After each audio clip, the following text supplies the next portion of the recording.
What's up, Packer fans? I'm Nariah Chapek, host of Portland Packers podcast. And yes, look, I get it. The Packers dropped another loss to the Detroit Lions last Thursday night. But hey, brighter days are ahead. I'm the optimist in the room. You should be too. And we're going to tell you why in the next 25 to 30 minutes. So grab yourself a drink. It's time to pour ourselves another Packers podcast.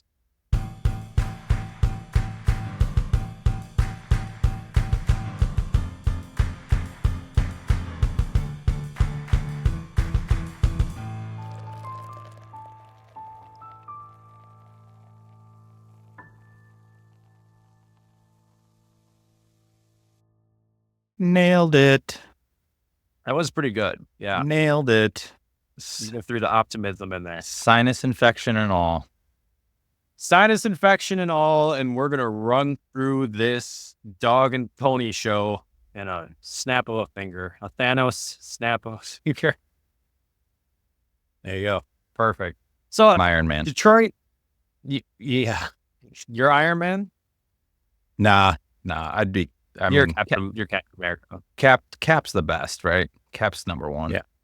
He's my fave. Well, speaking of number ones, that would be the Detroit Lions, because once again, they got the best of us on Thursday night. Packers fall.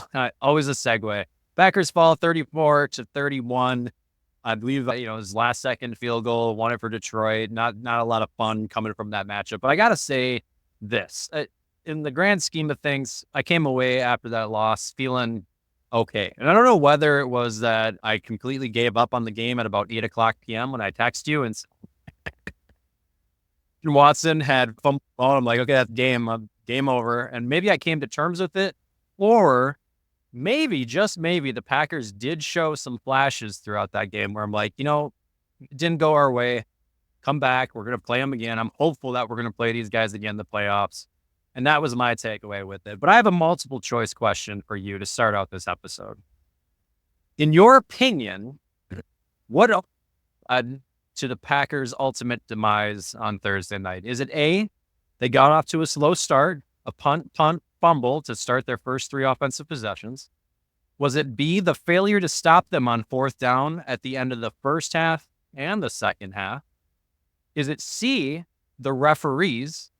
Or is it D, something completely unrelated to what I just brought up? What would you say is the result or the reasoning? I really pride myself at how good I am at multiple choice tests because they're the easiest type of test to take, right? You kind of just deduct, okay, that's definitely not the answer. This one, not really the answer. So really you leave yourself with a 50-50 shot. So I'm usually pretty good at these. I'm going to go with, I don't remember what letter it was, but the failure to stop them on fourth down. All right, that's B. B, final answer. That is the reason why the Packers lost. If you really think about it, it is. If they stop them on fourth down, Packers get a chance at another possession at the end of the game there to win the game. And the Packers offense had been moving it well, so I have confidence that they would have gotten into that position. So, yeah, the fourth down plays, people can argue the referees. There were some very, very questionable non-calls throughout the game, especially on one of those last plays on the Lions' last drive, that push off. There were some questionable calls in general, like even the ones that they called. Like, I'm with you. I do not want to use penalties as an excuse. That's been like the fire story on social media, on the Packers pages that we're parts of. Everyone's blaming the refs. I do not even want to go there because at the end of the day, you stop them on fourth down at the end of the game. It's tie game. You get the ball back 30 seconds or so, and you have a shot to win it.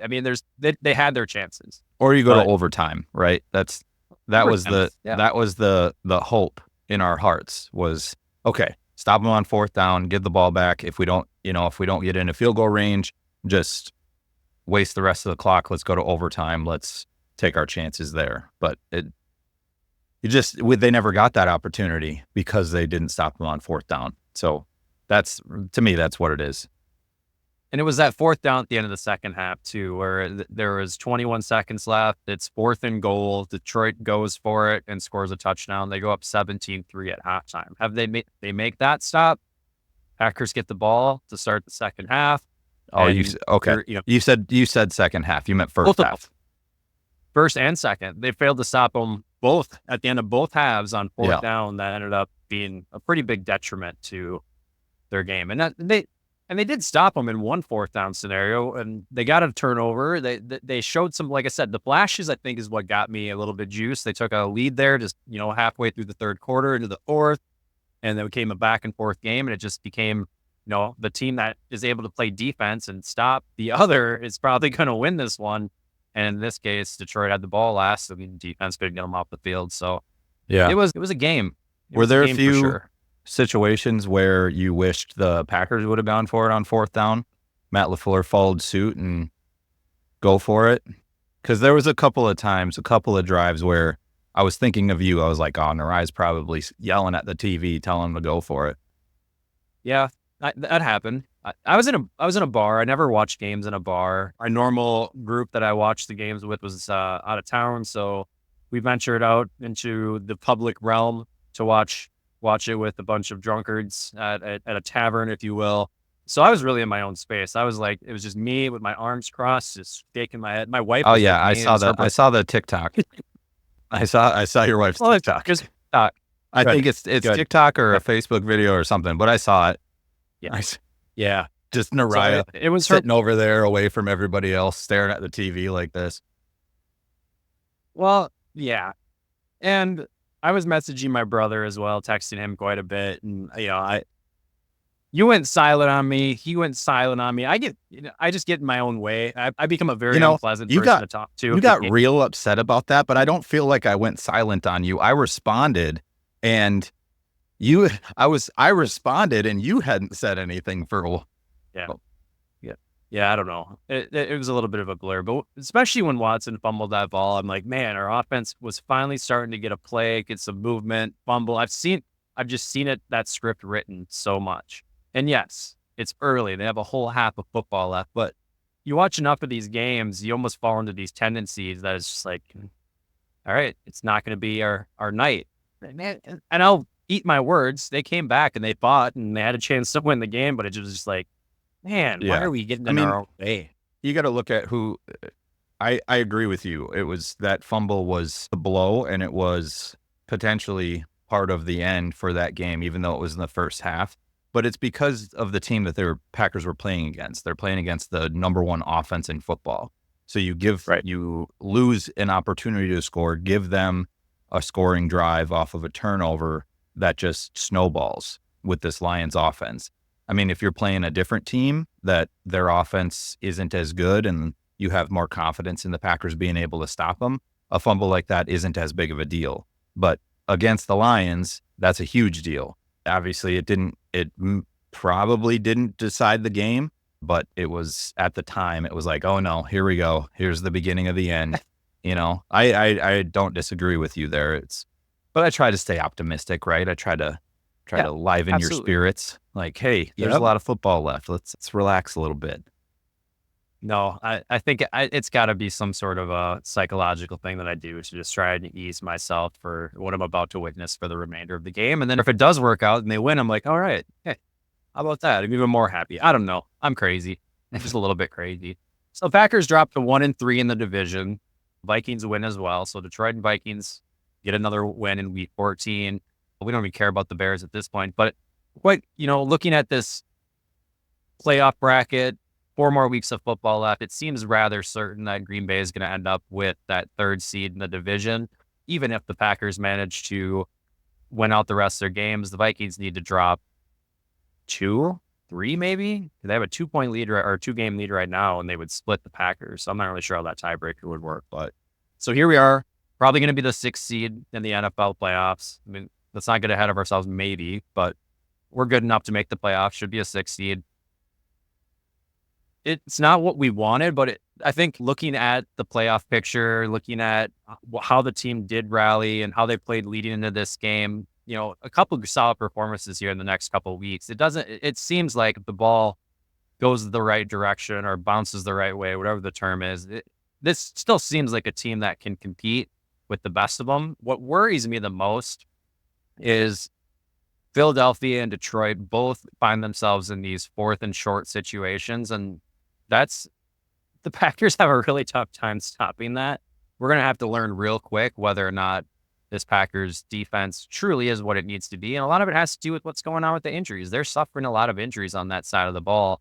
And some of these other guys haven't really stepped up as much as he kind of hoped that they would. You Talk got any about comments on my rambling? yeah. So the 4th and short situation, I agree.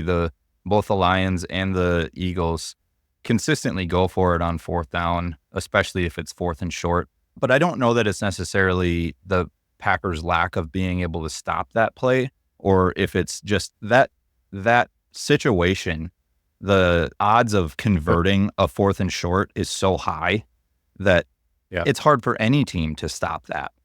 Both the Lions and the Eagles have figured out ways to consistently get those couple of yards on 4th down, so they don't even have a second thought about it. They just go for it. And that's how they continue drives. That's why their offenses are so good, is because they can just keep the ball rolling even though they get to a 4th down spot. I think what needs to happen to prevent that is don't let them get to a 4th and short situation. Your defense has to be tough enough to prevent them from getting a yard, 2 yards away from the 1st down line. What I need to see from the Packers to stop teams like the Lions and the Eagles is pass rush. I feel like the pass rush from the Packers has been severely lacking all year, which is frustrating because beginning of the season, everything about this Halfley defense was, all right, these pass rushers are going to be hand in the dirt, rear end to go. It's all about the pass rush. And it's been so lacking. And I don't know that it's because we have the wrong guys there. I don't know what it is. I don't know what it is either. They're not getting there.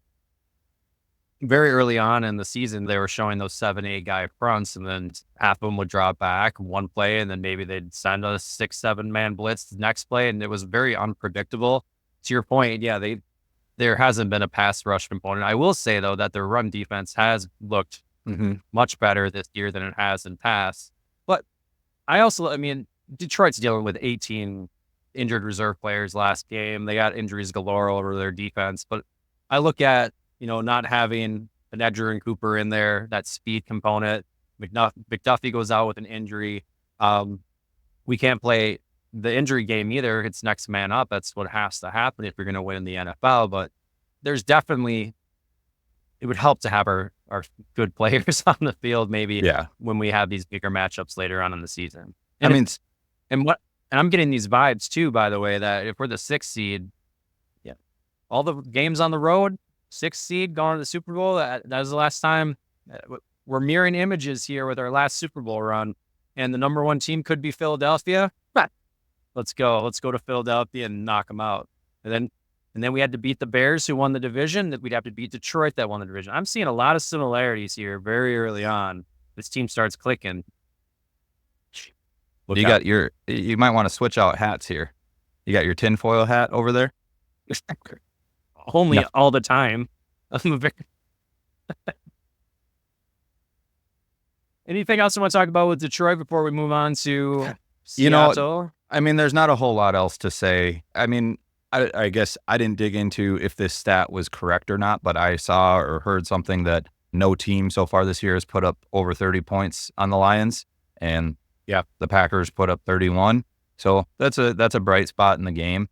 Really, it's a loss, yes, but how many weeks in a row have we had Detroit at the number 1 team in the NFL? And the Packers hung with them and were within, they lost by 3 points. They were a 4th down stop away from winning that game, basically. Yep.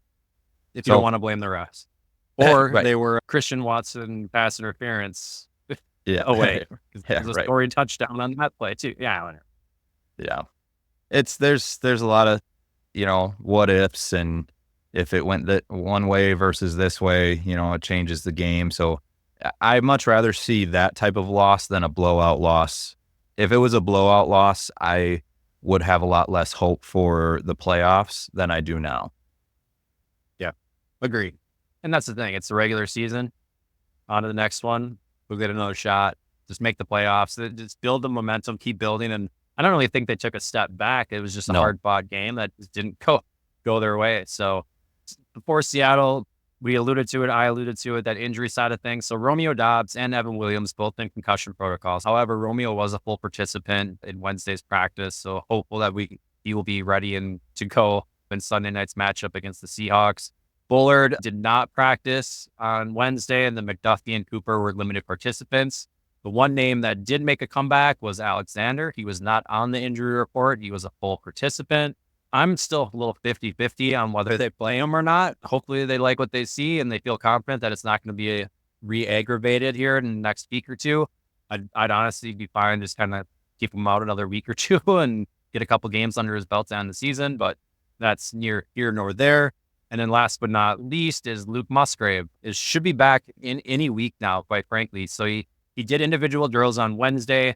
I was surprised to see that he did not play it since week 4 of the NFL season. That was the Minnesota Viking loss that we had in week 4. He did suit up in week 5, but did not play. And then he even practiced a day or two that following week. But they did the surgery on his ankle. He's hitting his targets as far as the comeback. It'd be nice to get that offensive weapon, another tight end component to this offense, especially with some of the injuries that we've seen with Dobbs and other guys on the field. So yeah, I think I mean, it's moving in the right direction per the injury report. I think Musgrave potentially coming back maybe just opens up things a little bit more for Kraft. I don't know that Musgrave comes back and becomes, it becomes another weapon. He really wasn't before he got injured. It seemed to be Kraft from the get-go. But he comes back and is able to give Kraft more of a rest, or you have both of them on the field and other teams are going to think the same thing. They're like, oh, this guy can catch passes too. Opens things up a little bit more for the other guys. I don't know that he, puts up big numbers or anything like that, but it's still a positive. I agree. I don't expect him to have a 120-yard game and 2 touchdowns at any point the rest of the season, quite frankly. But to have those 2 tight end sets allows a lot of creativity for Matt LaFleur that he hasn't been able to use up until this point. So we could start to see some different play calls that teams haven't seen as we head into the playoffs, which would be a nice little wrinkle that you can't really plan for or coach again. So I want to start with the history of this matchup. I would used to do that in my older podcasts. I haven't done it a lot throughout the season, but there's 3 games in particular that stand out to me. This used to be especially in the 2010s, so the last 10 years ago, this used to be like that one team, kind of like what we see as far as a rivalry with Detroit now or San Francisco prior to this year. This was that other really good team in the NFC that we were constantly having to prove ourselves against. So you had that Fail Mary play back in 2013. You have the NFC Championship meltdown where we completely lost. You know what happened. And then we have the good old back in 2006, I believe it was, Matt Hasselbeck was the quarterback for the Seahawks and said they went to overtime. He's like, we want the football. We're going to win. And Al Harris, pick 6, game over, snowy Lambeau Field, the playoffs. So a lot of history to this game. Is there a certain memory that comes to mind for you when it comes to this Seattle Seahawks team? Yeah, there's a couple. So that highlight. I mean, how many times have you seen it in clips on? I mean, I still see it in clips on Facebook, TikTok all the time. The Hasselbeck, we want the ball, we're going to score, and then they just cut right to Al Harris, pick 6. It's one of the greatest Packer clips of all time. So yes, obviously that's a big one. And actually, my very first trip to Lambeau Field was a Packers-Seahawks game. I really don't remember the result of the game. I think the Packers might have even lost. This was probably back in, I was probably in middle school. So we're talking like 2004, 2005, something like that. Yep. I'm dating myself at this point, but I was going to say it. But my very first trip to Lambeau was a Packers-Seahawks game. So that's a highlight for me. And then the Fail Mary play. So I know about it, but I actually was at basic training at the time that happened. So my memory of that was, so at basic training, when you're in the mess hall, right? So you're I don't even remember what meal it was. It must have been dinner because ESPN Monday was Night on. Football. Yes. Well, I don't know if it was the actual game that was on or if it was just like a highlight. But when you're at basic training, they don't let you watch TV. Like you get your food, you sit down, you stare at your food and you eat it. If you look up at the TVs that they have in there, you get your ass smoked and kicked out. You don't finish your meal. So I just remember I was eating and I think I heard just Green Bay Packers or something like that. And I like out of the corner of my eye peeked up at the TV and all I saw was like the jumble of bodies in the end zone. I didn't know any context to it. I didn't know what happened or what was going on. Obviously, I found out later on, but that's my memory of the Fail Mary was just seeing it out of the corner of my eye at basic training. So That's hilarious. I actually have a pretty good one for the Fail Mary too. I was a casting finalist for The Voice, singing, right? The Voice, the TV show. So I was in LA and I got an ear infection. So I had to go to the Los Angeles emergency room that Monday night during the game. And there's all these people downtown LA. Like you can imagine what an emergency room would look like. Ugh. And I'm there with my ear infection, boy from Wisconsin, and sat through that whole thing. I didn't get to watch any of the game. They finally give me some drugs and send me back, take my ride back to the hotel. And I get to the lobby and it's the play. It's the last play of the game. I walk in the bar and it's on and I watch it and I watch it. And I'm like, okay, this is like one of the worst days of my life at this point. But I got a per diem to eat. Like I got like $30 or $40 a day. So I ordered a steak and then I went up to my room, ate alone, ate my steak, my $40 steak, and watched the replay over and over on ESPN. That's my Fail Mary. So yeah, a lot of history here. I actually proposed to Bree out in Seattle. We went to a Seahawks game back in 2014. And to that point, the last 10 times that these teams have met, the home team has won every single time. Wow. So here we are heading to Seattle, a good Seattle team too. So Seattle's 8-5 right now. They've won 4 straight. So that means that they were 4-5, just a few weeks ago. We were a little bit 50-50 on this team, but they've managed to beat Arizona twice. They beat up the banged up 49ers, and then they beat the Jets, which everyone seems to have no problem beating the Jets, except for the Houston Texans, which I took in that game. So anyway, so they're in a little bit of a hot streak. They're first in the NFC West. They're sitting at that 3 seed. And here we are looking at playoff scenarios. Packers are at 6. Seahawks are currently at 3. This could very well be our wild card matchup that we see 1 month from now. So this should be a pretty good game, a good Sunday night football matchup. But it's going to be interesting to see whether or not we get a dominant Seattle Seahawks team or if it will be a little bit of a walkaway game for the Packers. But they got weapons, and I'm sure they got weapons. What's your takeaway on this Seattle Seahawks game? My takeaway is Packers cannot look past this game. I mean, yeah, I don't really expect them to. The Seahawks are in first place in their division. They're above 500 right now. They've played very well over the last however many game stretch, like you just said.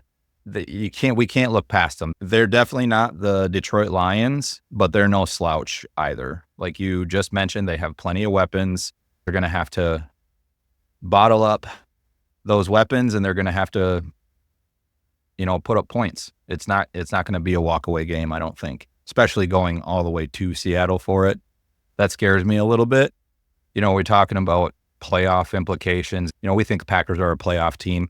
They still got to win games. Like they don't win majority of the rest of their games this season. They don't make playoffs because you got teams like the Seahawks. I mean, I know they're first in their division, but there's other teams that are in the hunt that are playing well and creeping their way up. So Packers can't take the foot off the gas. They got to keep going. They got to keep winning. So they have a long shot, the Packers do, at clinching a playoff berth this week, but Atlanta needs to lose or tie, and then the San Francisco and LA Rams game needs to end in a tie. So it's not happening this week, even with a win. But I'm right there with you. You look at Seattle; they only have one more loss than the Packers, and we we've been getting a little bit high on these Packers these last couple of weeks. That regardless of who your opponent is, whatever the case may be, they're only one game worse off than we are at this stage of the season. So they got a lot that they're playing for. But I also think that the Packers, even though they can't win the division mathematically at this point, I think that they still have a lot to play for and try and get on the, get their headspace in the right frequency before they head into the playoffs. So I expect them. You're looking at Seattle, home against New Orleans, at Minnesota, home against the Bears. These last 4 weeks are going to be really crucial to see how do they handle some of these mediocre teams. How are they going to handle the Vikings? Obviously, is going to be our big final test before the playoffs. And then can they not look past the Bears at the last week of the season? But Seattle, you and I have kind of gone back and forth on picking them throughout our weekly picks. They've shown flashes at times. They haven't. We've discussed that maybe that 12th man hasn't necessarily been a thing this year, but now being first in the division, I'd imagine there's a couple more fair weather fans flocking back to that stadium, and that could be a loud environment on Sunday night. Mid 40s is the temperature. It's going to be a rainy Seattle evening, and I do expect Seattle to fight and play hard. They're in a tight race right now with the Rams for that NFC West, so they can't really afford to drop any more games, and they have to face Minnesota, I believe, one more time, and then they have 2 more divisional matchups. So they got some tough teams ahead of them. It's really anybody's guess who's going to come out of that division, but I expect, to kind of get their full force here on Sunday night. Yeah. They're not going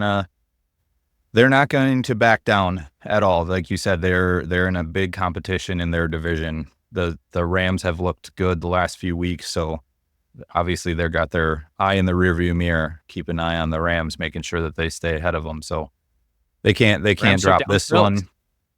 Right. Yeah. That was a wild game. That was a wild game. And the Bills look like one of the best teams in the league. So it just shows that you don't just that doesn't just happen. That requires some skill. So yeah, they're going to have their hands full. The Seattle is trying to keep the Rams from taking that division. They can't really afford to drop any games for the rest of this stretch. Seattle right now controls their whole destiny, but they lose a game, and now they're going to have to start relying on other teams to do things, and that they don't want to get them in that position. So what are your keys to victory heading into this one? Oh, I think, you talked about the weather. Did you say it's supposed to rain, right? Yeah, it's like a 60% chance of rain. I mean, it's Seattle. It's always 60% chance of rain. It's always, it'll probably rain. So yeah, I'd expect some rain. As soon as you said that, my mind went right to ball security as being a key to victory. Because I feel like these teams could be fairly evenly matched if the Seahawks show up. They play like they have been lately. So if you got two evenly matched teams, the turnover battle is going to be the difference maker in the game. So if it's going to be a wet environment, a hostile environment being in Seattle, Packers got to hold on to the ball. Got to prevent those fumbles, prevent interceptions, make smart decisions. Ball security is what comes to my mind first. Yeah, I see a weakness in Seattle. So they got weapons on offense. DK Metcalf, who's been dealing with some injuries throughout the season. Their actual leading receiver, second-year player, Jackson Smith-Njigba. Mm-hmm. You got it. So he leads the team with 911 yards, 5 touchdowns on the season. And then they also have, what's their third receiver who's been there forever? Tyler Lockett. Yeah, Lockett. So they got some weapons on the receiving side. Geno Smith has been playing well. The rush side of it, I mean, Kenneth Walker can be a good running back. He's shown some flashes in his past. So their offense is good. But on the defensive side of the ball, they've in this 4-game win streak, they haven't given up more than 22 points a game. And last week in particular, they gave up 121 yards to James Conner out there in the Arizona Cardinals on 23 attempts. He averaged 5 yards a carry. So for me, I think there's a good opportunity here to slow down Seattle's offense. And because Seattle struggled with running or stopping the run, I'm all about ground and pound. I think this is going to be it kind of goes hand in hand with you and ball security. Typically, rainy games lead to more of a heavy run attack. And Josh Jacobs over the last 3 weeks, he has 300 total yards and 7 rushing touchdowns. He's been an absolute monster. He had 3 again against the Lions last Thursday.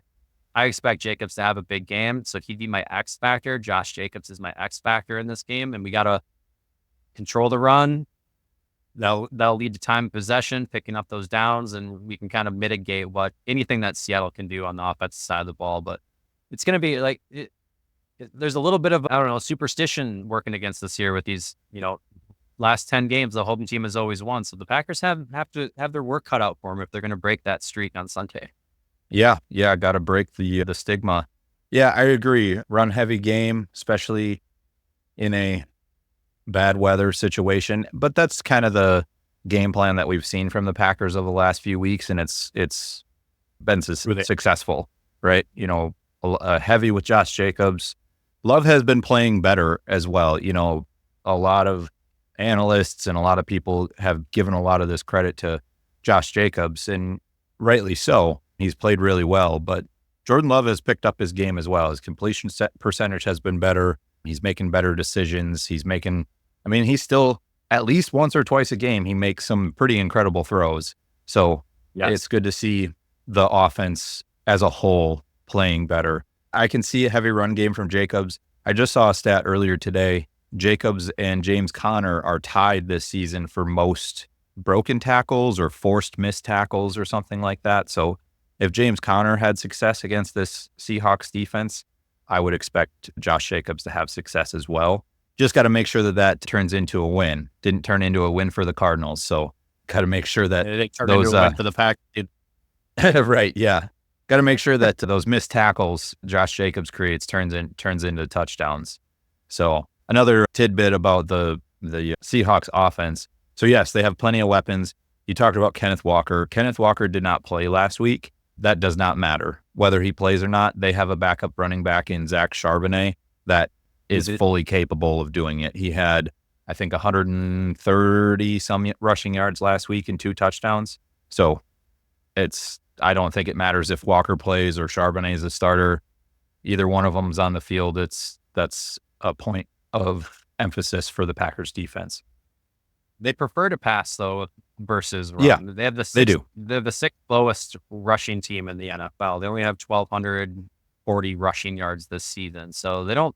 With those weapons, it's going to test the secondary for sure. I'd rather take their offense off the field as much as possible and just ground and pound that thing the entire night. It might be a boring game, but it's old-fashioned football and it gets the W, and that's all we're really looking for at this time. Yeah. I'm glad you brought up Jordan Love, and I won't go too far into it, but he took a little bit of heat for his performance on Thursday night. Not necessarily any mistakes that he made, but just kind of the lack of production in the numbers. But thinking of this run game, you don't need Jordan Love to go out there and throw 400 yards and 4 touchdowns every game when you have a consistent running back like Jacobs. It's kind of a new way of looking at this team. We're so used to a quarterback first.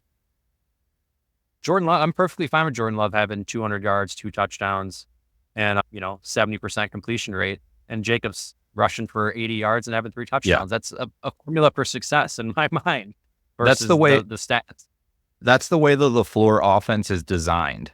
Balance. Right. I mean, look at the last few years with Rodgers. There was a stat this year. Rodgers hadn't thrown for over how many yards? Over 300 yards in years, like since 21 or something like that. But that's because the LaFleur offense was designed to be balanced. So even when Rodgers was there at the end, he still was throwing for 250 yards a game, which doesn't light up the stat sheet, but as long as the offense is balanced and you're scoring points, that's what you just want to be successful. So I agree. Jordan Love getting heat for not putting up big numbers. I don't care. I want him to make good decisions. I want him to convert on 3rd down when it's needed. And I want the Packers to win games. Doesn't matter to me how many yards he has, how many touchdowns he has. I mean, I guess maybe a little bit because I did take Jordan Love on fantasy. Probably 50% of my fantasy teams. So his production, I do care about a little bit, but honestly, just as a Packer fan watching the game, it doesn't matter to me how many yards he puts up as long as the Packers are moving the ball and scoring and winning games. So score predictions on Sunday night, like only Sunday night football game the Packers have scheduled for the season. I do put an asterisk next to that comment because I'm a firm believer that I think that Minnesota Packers game in Week 17 will probably get flexed to Sunday night. But currently, the only one that we have on prime time on Sunday night. Packers are 3-point favorites heading into this matchup. We've already talked about the forecast. We talked about the home team win streak. I'm taking Green Bay. I'll go first, I guess. I'm taking Green Bay to bounce back.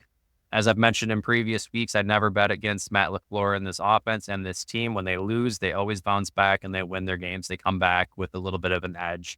So I'm taking Green Bay 30-20 in this matchup. I think it could be somewhat close for a lot of the game, but I think Green Bay pulls away probably in that fourth quarter and wins by 10.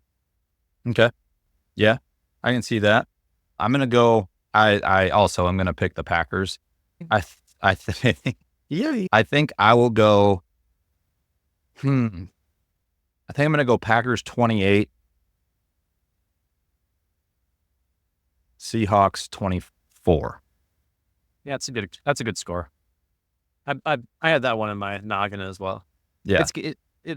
It seems like it's going to be somewhere in that mid-20s type of a score. And it's just going to depend on kind of how it shakes out throughout that game. But yeah, Packers should move, get an inch a little bit closer, and then we get to face a pretty up and down, mainly down New Orleans team back at home 2 days before Christmas on Monday Night Football. I think that's the game where ultimately we could clinch a playoff spot if we can take care of Seattle on Sunday.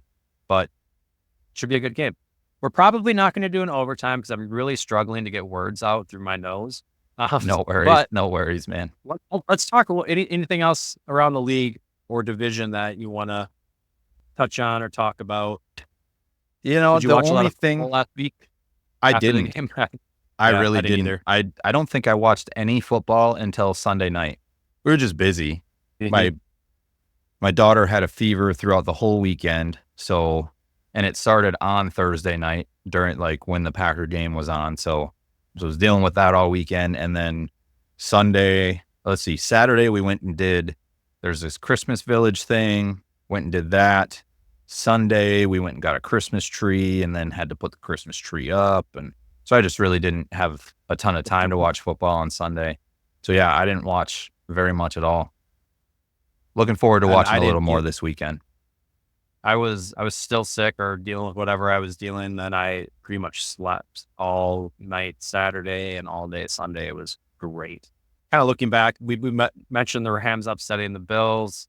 That was a shocker of a game. The Panthers came close to beating those Eagles. They only lost by 6. 16-22. I was a little nervous about that one. It was an anomaly, really. I mean, I didn't watch the game, but I was keeping an eye on the score. Yeah. And I was like, are we serious here? Are the Eagles going to lose to the Panthers? Come on now. I think there was a bettor that got the okay, or he placed $3 million on Philadelphia. He hadn't been sweating. Yep. Had he tuned into overtime last week, he would have heard me say, I'm feeling pretty good about the Panthers. Yeah, maybe he would have second guessed himself, his bet. Maybe he would have second guessed. And I would have cost them all that money, and don't take financial risk for me. Around the rest of the division, I guess, the Vikings, that was a close game with the Falcons up until the fourth quarter. It was 21-21 heading into the fourth quarter, and then Minnesota went on an absolute tear. Addison is a problem. We already knew that. Jefferson was a problem, but Addison has proven to be a really good threat. And that team, they're now 11-2, and they're still churning. And I don't really know what to make of them. I still don't know what to make of them. Every week that I think that they're going to fall, they continue to just win. And oftentimes, like on Sunday, they win convincingly, too. Right. I don't know what they're going to do in the playoffs, but if things were to end today, they would have to, I believe, face Atlanta or Tampa Bay. Tampa's leading their division right now, so they're neck and neck though with Atlanta, right?